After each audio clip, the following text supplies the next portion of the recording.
I was just thinking, if someone had told me even 5 years ago that artificial intelligence would be at the heart of nearly every major conversation in 2025, I might have laughed it off. But here we are. AI is everywhere, from WhatsApp forwards to boardroom strategies. It's true, yeah, and it's not just the techies talking about it anymore. My uncle, who runs a textile shop in Surat, was asking me last week if AI will take over his business. That's when you know it's mainstream. And the questions people are asking have become so layered. It's not just, will robots steal my job anymore? Now it's, is AI fair? Who owns the art AI creates? Can we trust these systems with our health data? The ethical side is getting as much attention as the technical. Right, and if you look at the numbers, the scale is mind-boggling. The global AI market is projected to reach $407 billion by 2027, according to Statista. That's nearly double what it was just 2 years ago.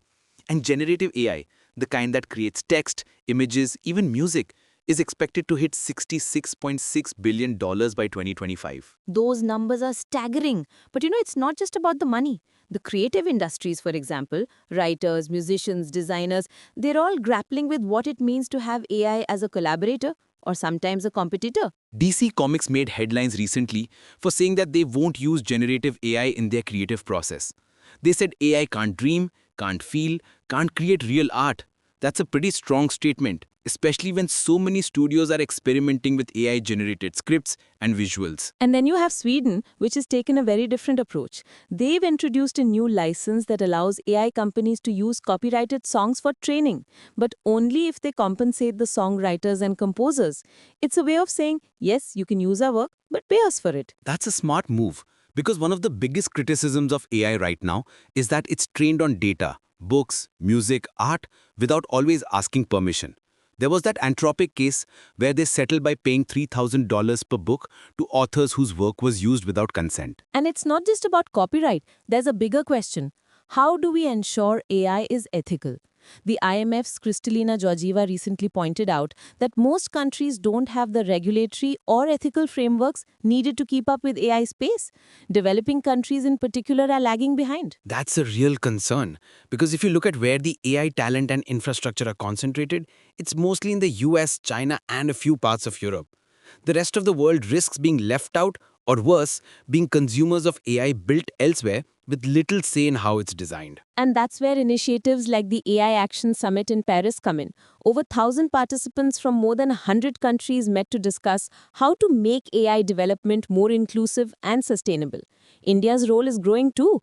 Anthropic is opening its first office in Bangalore next year, which is a big signal. India's tech scene is buzzing, but there's still a gap in access. The World Economic Forum has been pushing for more localized data and culturally aligned AI systems. Because if you train an AI on Western data, it might not work well in, say, rural Maharashtra. And then there's the question of education. China has integrated AI into all levels of its education system. In the US, OpenAI is partnering with educational platforms like Canvas. Even in Ohio, all public schools are required to have AI policies by next year. But it's not just about teaching kids how to use AI. It's about teaching them how to think critically about it, how to spot bias, how to question the output, how to use it responsibly. Speaking of bias, the risks are real. In healthcare, for example, AI systems trained mostly on lighter skin tones have been shown to misdiagnose patients with darker skin. And in defense, the stakes are even higher. The Philippine military actually paused the use of AI-powered apps due to security concerns. Data privacy is another hot topic. The European Union's Artificial Intelligence Act, which came into force last year, classifies AI systems by risk and imposes strict requirements on high-risk applications.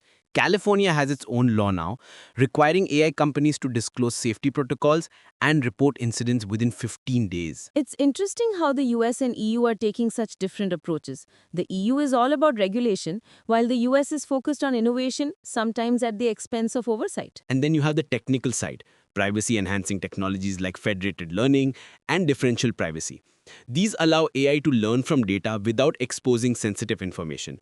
It's a step forward, but not a silver bullet. Let's talk about jobs for a moment. The World Economic Forum predicts that by 2030, AI will create 170 million new jobs, even as it displaces 85 million.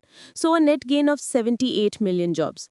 But the transition won't be smooth. Some sectors like financial services are already seeing a surge in AI-related roles, while others like manufacturing are shrinking. And the impact is not uniform.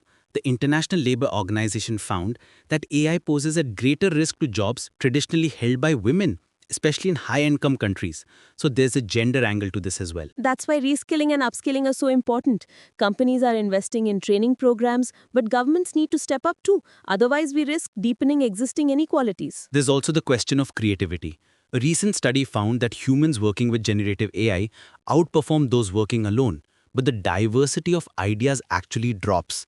So you get more output but less variety. That's a fascinating paradox. To counter this, experts suggest using constraints as prompts, encouraging unreasonable solutions, and separating ideation from selection. Silent brainstorming, for example, can help reduce groupthink. And experimenting with multiple AI tools rather than relying on just one can also help maintain diversity. It's about finding the right balance between efficiency and originality. Before we wrap up, let's touch on the future. The European Commission has launched a €1 billion initiative to boost AI in key industries like healthcare, energy, and defense. Salesforce is investing $1 million in Mexico to expand AI adoption. The market for generative AI in creative industries is set to grow from $3.08 billion in 2024 to $4.06 billion in 2025, a 31.9% jump. The pace is relentless, but the big questions remain. How do we build ethical frameworks that keep up with innovation? How do we ensure everyone, not just a few countries or companies, benefit from AI? And how do we keep the human touch alive in a world increasingly run by algorithms? It's a journey, not a destination.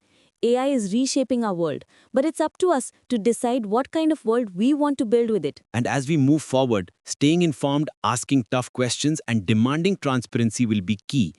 AI isn't just a technology, it's a reflection of our values, our priorities, and our imagination. Well said. To everyone listening, thank you for joining us on this deep dive into AI and tech in 2025. Until next time, stay curious, stay critical, and don't be afraid to ask who's really in control. Take care, everyone, and remember, the future is being written right now. Sometimes by humans, sometimes by machines, but always by those who care enough to shape it.